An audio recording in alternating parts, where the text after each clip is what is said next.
Coming up next on Arizona Horizon, Corporation Commissioner Bob Burns will join us to discuss transparency issues facing the commission, and we'll learn about local efforts to help Syrian refugees. Those stories next on Arizona Horizon. Arizona Horizon is made possible by contributions from the Friends of Eight, members of your Arizona PBS station. Thank you. Good evening and welcome to Arizona Horizon. I'm Ted Simons. Two board members of the state's Industrial Commission have resigned. The agency's executive director has also quit. It's after reports that the board members claimed excessive per diem payments. The Arizona Capital Times reports that payments to Commission Chairman David Parker and Vice Chairman Michael Sanders totaled over $27,000 in fiscal year 2015, and that the commissioners at times received payment for reading news articles or responding to email. The Industrial Commission is charged with enforcing state laws to protect Arizona workers. The Arizona Corporation Commission has had more than its share of controversy of late, so much so that Commissioner Bob Burns is calling for more transparency from the Commission. Commissioner Burns joins us now to discuss that and other issues. Good to see you again. Thanks for being here. Thank you. Are you concerned with the Corporation Commission's integrity? Definitely. And most of my concern sort of centers on the issues of the 2014 election and the perceived spending that was done, perceived anyway, by APS. That was not reported. It was third party was the ones that actually did the spending. And so I think it's really put a cloud over the commission, and so I'd like to try and prevent that from happening in the future. You know, APS is, I have a lot of respect for APS. A company that has served Arizona for many, many years very well. And at the commission, we meet with employees of APS. They're always very professional, very courteous. And so, you know, it's not at that level. I think, excuse me, I think what I'm concerned about is sort of one activity, one behavior problem, as I would put it. And that was the amount of money that was spent, supposedly, in the commission race on behalf of commissioners, and actually in opposition of some of the candidates. So my first take on all that was, don't focus on the 2014. Think about the future. How do we prevent it from happening in the future? Well, in order to get to the bottom of what happens if the utility is not cooperative, is the authority of the commission to subpoena records and require reporting by the utility. So my thought was, we won't look at 14, we'll concentrate on 16. If it appears that there's same type of behavior going on, then we will require that there be reporting. Well, since this thing has all sort of come to the head in the last couple weeks, the argument now has become that, okay, you can look at the records, but you can't look at the records relative to the freedom of speech issue, whether or not the utility can participate in elections. So my take on this was that there's a need for a test. There's a need for a test by the commission to determine where does the authority lie and how much authority does the commission actually have. I believe we have a considerable amount of authority, and I think that now might be the time that we need to exercise that. So are you ready to go forward then and do what needs to be done to inspect? And again, now you're saying you don't necessarily want to look at 2014. Why not? Well, I just didn't see any value added.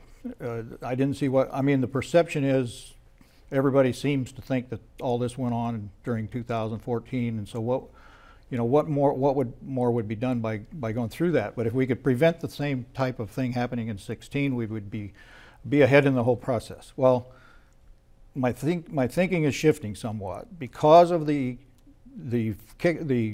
sort of the pushback that I've got because of this issue.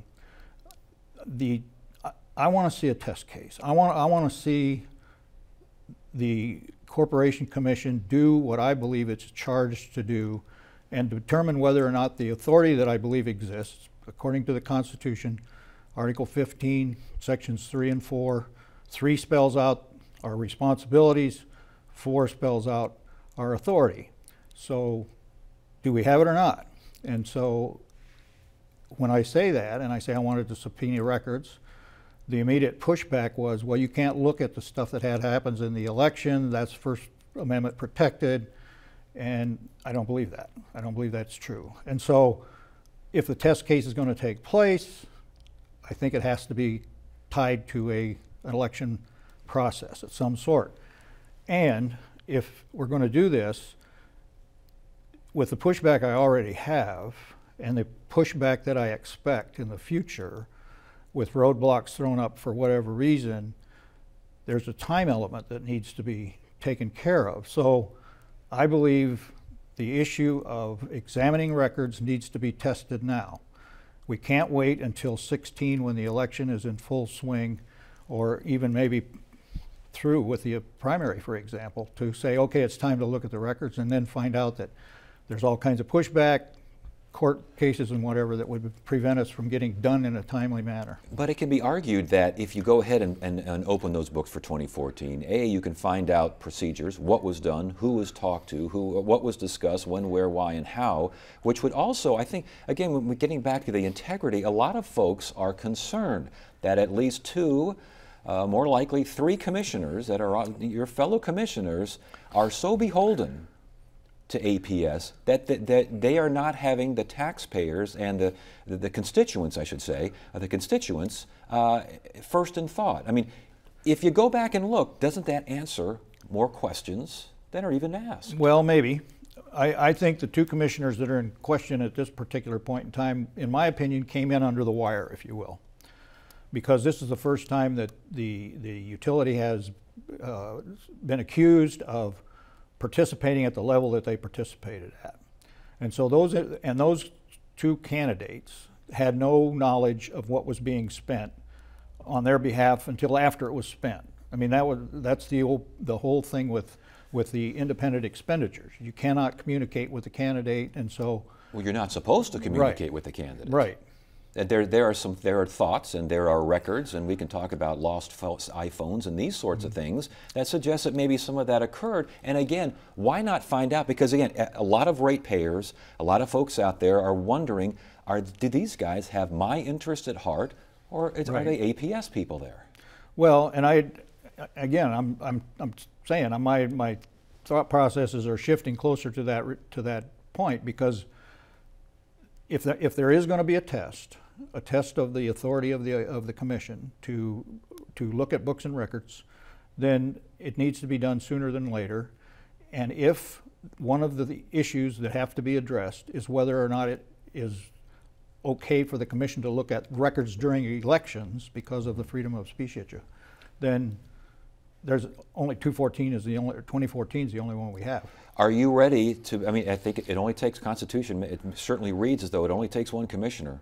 That's my understanding, yes. Yeah, are you ready to do this? And you said you want it done sooner or later. Are you ready to get this done sooner? I'm asking our legal staff to sit down with me and prepare a petition or a subpoena. I want to see what the document looks like, what all's in it, and what authority I would have. But I have to be prepared, I believe, to be able to go forward and get around some of the roadblocks that I anticipate. And so I can't just jump out and say, I want to subpoena your records today, I want to see whatever you have. I think there has to be a very thorough process in order to do that. But if the process continues to take time and these questions continue to linger and the integrity of the commission continues to fester, are you ready to make that jump? I think I am, yes. I think this is a serious issue. This is an issue where the commission, in my words, has a cloud over it on this issue alone, regardless of what else is happening. This issue alone has put a cloud over the commission. The commissioners, I think it's also put a cloud over the utility. I think you know it doesn't bode well for what's happened to them. The employees of the commission. I mean, everybody involved here is under this cloud, and I think we have to do something, and if I have to do that, I'm prepared to do it. That cloud, obviously conflict of interest is the major cloud there. There are other conflicts of interest going on arguments, concerns with the commission. Overall thought is that the commission is just too cozy with those it regulates. Is that a valid argument? Well, I don't know that there's any proof of that. I wouldn't go that far. And I think there are a number of people out there who could have the support of the $3 million number, for example, that's being thrown around, and still have the right vote, okay? I mean, have the right set of mindset. And especially, I think, in the case of the two that are there now, because this is, like I said, they got in sort of under the wire. One of my other concerns is if this practice is allowed to continue, what kind of candidates do we attract to the commission? And how does that affect the future? And so I'm more really concerned about the future than I am the past. But again, if the past is the only tool that I can use to sort of straighten things out, then I'm prepared to do that. And we've got you here. We have to ask you regarding registering as a lobbyist. That's a concern with you, and it's a concern with Commissioner Bittersmith. Your situation, you registered as a lobbyist, a telecom lobbyist, during the campaign. Were you still registered during the campaign? Well, I didn't register. What happens is if an organization wants to lobby, they have a lead lobbyist. And the lead lobbyist usually puts down people. Now, I was serving on a council that was working legislation. And so, having been in the legislature, obvious question is, would you be willing to maybe go and talk to a legislator if we need you? And said, okay, well, fine, I'm supporting the effort and would do that. So I ended up being registered without my knowledge, because that's how the system works. And once you're on the list, you can't take yourself off. The lead lobbyist has to take you off. I didn't even know I was on the list. So when I got to the commission, I asked legal, I said, this council I'm on, do I need to get away from there? And they said, yes, you need to resign. So I resigned, had no knowledge of the lobbyist issue, and so I thought I was out of it until just recently. And yet it's another appearance, if for lack of a better word there, an appearance of conflict. We mentioned to Commissioner Bittersmith there are all sorts of appearances of conflict there. Do you think that should regulators be working on the side for businesses that have interests before the commission? Well, no, obviously not. But there's debate about whether that's the case, especially in the Bittersmith. I mean, she says that she's not working for those certain groups that appear before the commission. In my case, I wasn't working for anybody. I wasn't paid. I didn't even know I was on the list. So, I did testify at one committee. I testified on my own behalf without representing anyone, and that was my participation. Do you understand, though, that constituents are concerned about these conflict of interest? I mean, if it's not a conflict of interest, yours, more to Commissioner Bittersmith, if there really is no it certainly looks like that, and it gives the appearance, and again, we're back to the integrity issue. Appearance is important, so I think it's up to the commissioners to try and alleviate any appearance that doesn't look legitimate. I mean, that's part of the commissioner's responsibility in that position. As critics are saying that all of these things tied together, everything from the campaign to the conflict of interest regarding lobbying and this sort of thing, it just shows that commissioners don't fully understand their role on the commission. They got a point there? Well, I don't know. I mean, I came into the commission after spending time in the legislature. I believe I understood that. I mean, that was an issue in the legislature too. It's in a different level. You don't sit as a judge at the legislature, but I understood that. And with our new director at the commission, this last election cycle, she put together basically some classes for the new commissioners to sit in on and be educated on how important that particular issue is. I mean, our legal staff constantly reminds us that this is an issue that we need to be very aware and don't allow any appearance of conflict to exist, or to even be considered. And so, but again, you can understand constituents hearing about, Corporation Commission phones being tossed, texts being deleted, these sorts of things, you sit out here, you wonder what's going on. That has to be a concern. Well, yeah, it is a concern.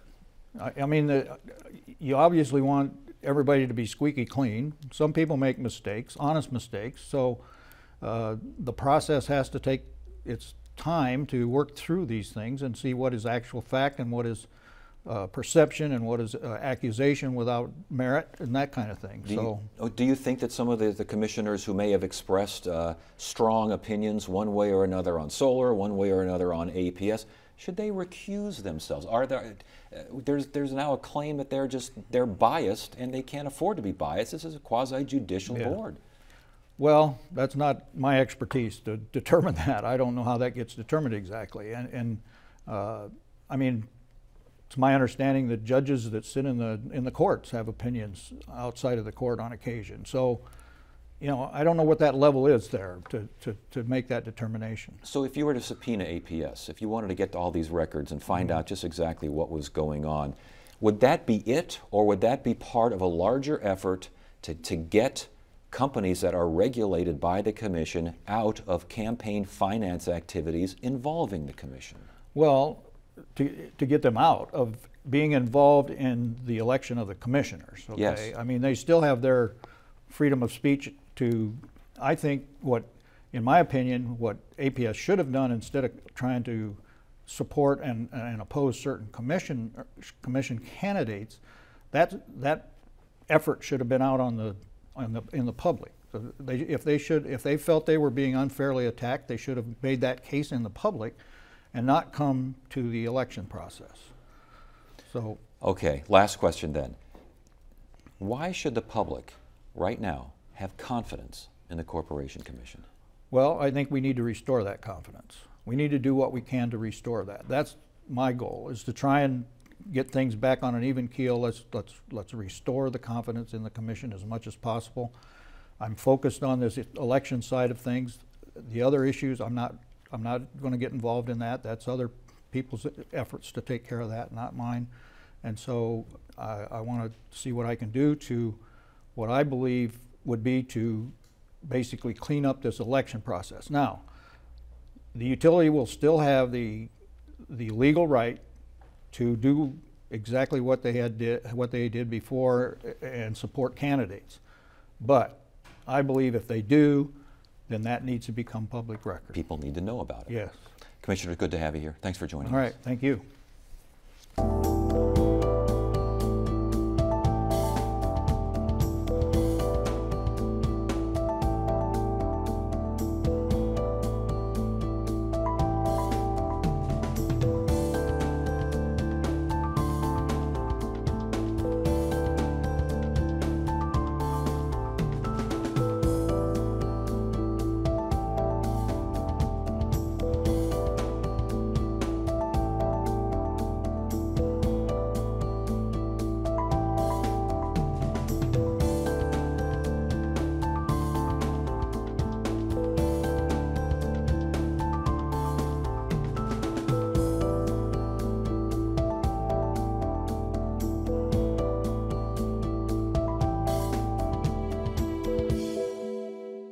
Get the inside scoop on what's happening at Arizona PBS. Become an 8 Insider. You'll receive weekly updates on the most anticipated upcoming programs and events. Get the 8 Insider delivered to your email inbox. Visit azpbs.org to sign up today. The International Rescue Committee in Phoenix is at work trying to help Syrian refugees who could arrive in the valley after fleeing the war-torn Middle East. Here to talk about those efforts and just how many Syrian refugees are headed to Arizona is IRC Executive Director Donna Magnuson. Welcome to Arizona Horizon. Good to have you here. Thank you for having me. The IRC, and just in general, role with refugees, what are we talking about? Well, we have been in the Valley for a very long time, since 1974. We resettle refugees from all over the world currently. In 2015, soon to be ending, at the end of our federal fiscal year, we will have resettled 885 individuals from a vast array of countries across the world. Bhutan, Burma, Eritrea, the Congo, Iraq, Afghanistan, and now a small number of Syrians. You just mentioned a small number. How many Syrian refugees, how many are here? How many are expected to arrive?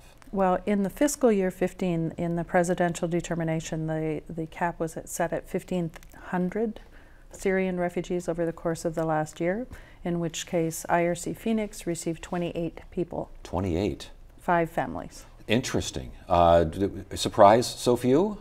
Well, you know, the Syrian crisis has been going on for 5 years now, and we're hoping that that number has come up. But the processing to get to the United States is quite a lengthy one, and so we have to get the numbers up in order to see more Syrians be rescued. Let's talk about that process. I mean, just from the get-go, there is a Syrian family fleeing Syria, wanting to flee Syria. What do they have to do? What do you have to do? What does everyone have to do for them to wind up settled here?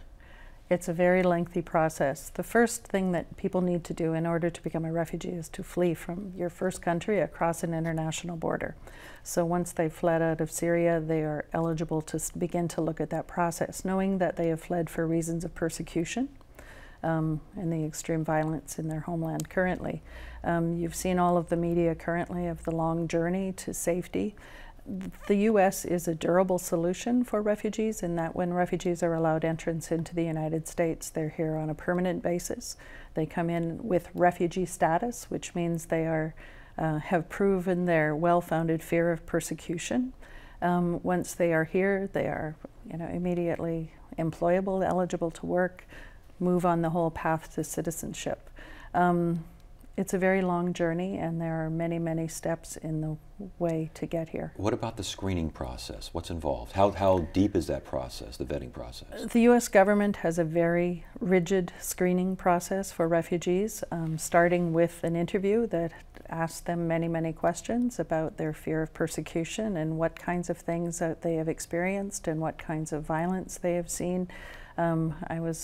Had the good fortune of watching that a few years ago in terms of the interview itself, and I can tell you that it's a very rigid screening.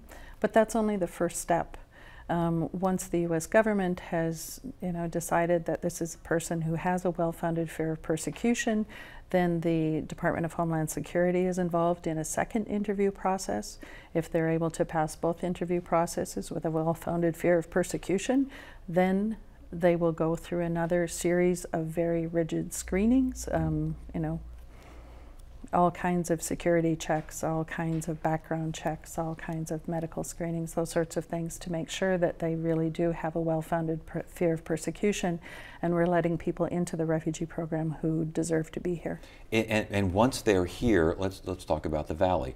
Do they choose the Valley? Does someone choose? If they just say, I want to come to America, I don't know anything, can't speak a language, they don't know anything, they don't know Boston from Austin, I mean, how do they wind up in the Valley?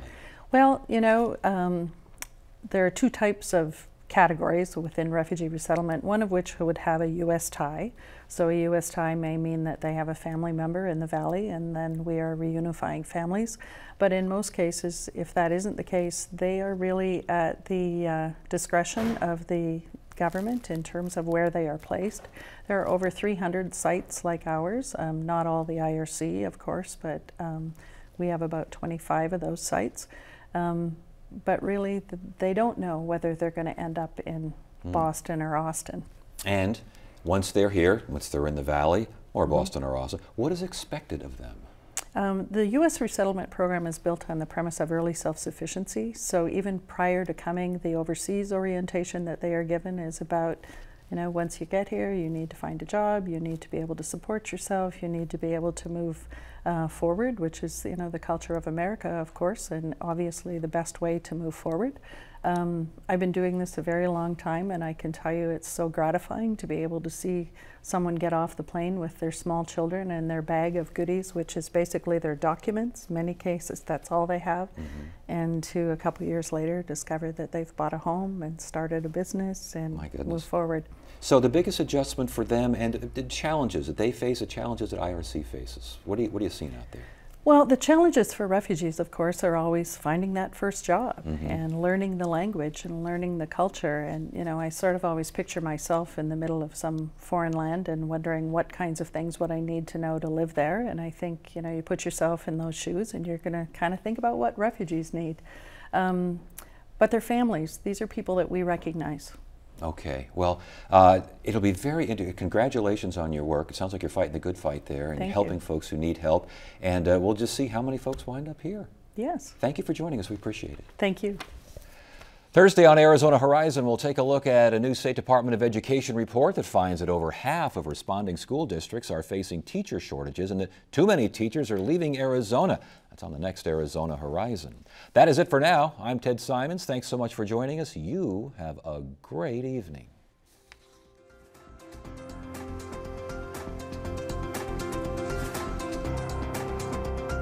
Arizona Horizon is made possible by contributions from the Friends of Eight, members of your